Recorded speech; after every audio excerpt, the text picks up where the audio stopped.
Thank you all so much. Thank you.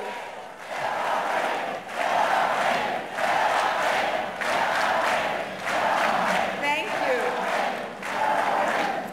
Oh, thank you so much. It may be a little cold outside, but it sure is warm with all these Democrats making a lot of noise about what we believe in and what we care about. I am thrilled to be with you. I want to thank Lieutenant Governor Barbara Lawton for her leadership and for that really extraordinary introduction. I'm so grateful to her. I want to recognize and thank Governor Jim Doyle, who is here as well, Chairman Joe Winnicke, and the entire Wisconsin Democratic Party. I want to thank also my colleagues in the Senate, but I really should thank all of you for sending Herb Kohl and Russ Feingold to Washington.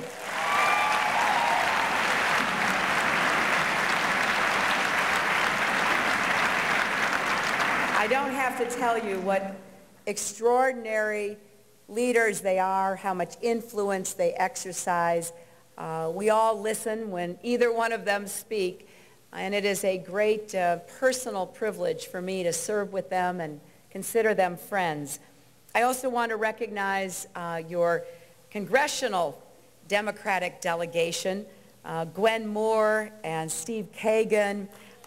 They have been extraordinary in a short period of time, and of course, my dear friend and one of my co-chairs, Tammy Baldwin. Thank you all very much. I know former Congressman and now Mayor Tom Barrett is here, and to all of you who are supporting this event, raising money for this party, committed to not only doing everything possible to have a great election on Tuesday with as big a turnout as we can muster, but then to make sure we go on to victory in November and that Wisconsin is in the column of the Democratic president who we will be electing.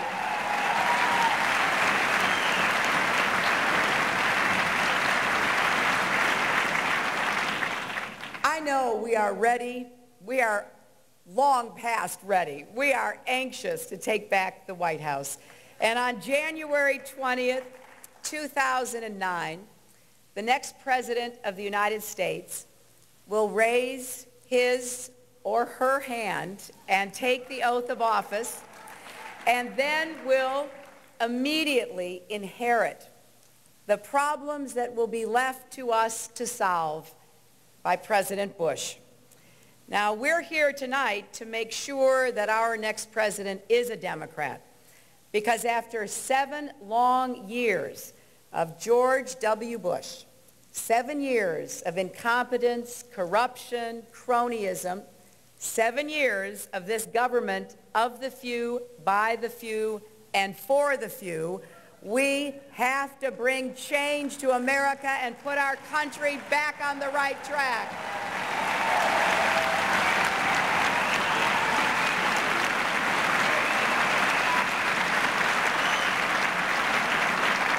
You know, I think about that day because obviously I've been deeply honored and privileged to have lived it in the past with my husband. I know that after the swearing-in ceremony and all of the activities at the Capitol, after the walk down Pennsylvania Avenue and the parade, after the inaugural balls, the president will walk into the Oval Office, and waiting there will be 2 wars, an economy in trouble, millions and millions of our fellow citizens, including 547,000 right here in Wisconsin without health care, problems that we think we can predict now, and all of those that we can't even imagine. An energy crisis to solve, alliances to rebuild, a homeland to protect. Instead of solving our problems, we've had a president who has stood in our way. He's used fear to divide us and fatalism to discourage us. He wants us to believe we can't solve our problems. He wants us to think we shouldn't even try. Well, like so much of George Bush's presidency, this has done a grave disservice to America. America's character is strong. Our resilience is ever present. We will survive the 8 years of George Bush and Dick Cheney and enter the future with confidence and optimism again.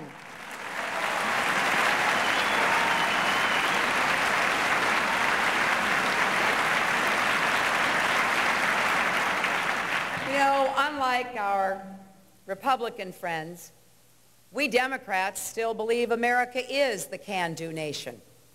We still believe that tomorrow will be better than today. And we know it is time we started acting like Americans again. It has been disheartening, to say the least, to see the narrowing of horizons, the loss of opportunity, the sense that the American dream is receding and eroding. I have been given opportunities because of this country that my parents never had and my grandparents never dreamt of. Opportunities that came because of people who generation after generation believed with all their heart there wasn't a problem we couldn't solve, a challenge we couldn't meet, an opportunity we could not seize. People who built our country, who raised the families, who marched and protested and risked their lives because they looked into their children's eyes and they saw reflected back at them the promise of a better future. Senator Obama and I stand here tonight because of all those who came before, who sacrificed so much to bring us to this moment in our history, and it is a moment to celebrate.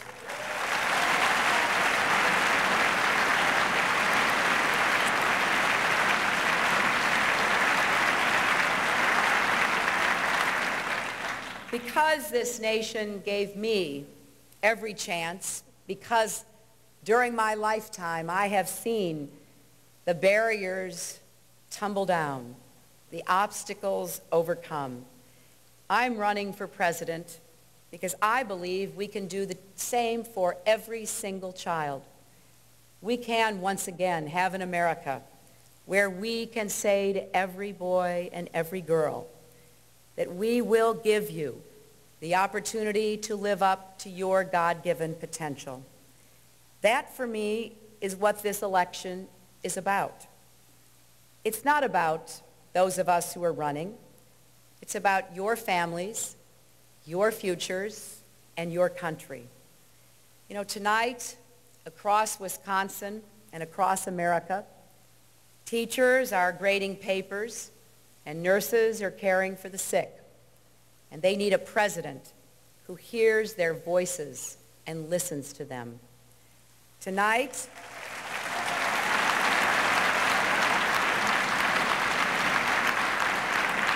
here in Milwaukee and in cities across America, janitors are cleaning up, waitresses are pouring coffee, police officers are standing guard, and they need a president who stands up for them.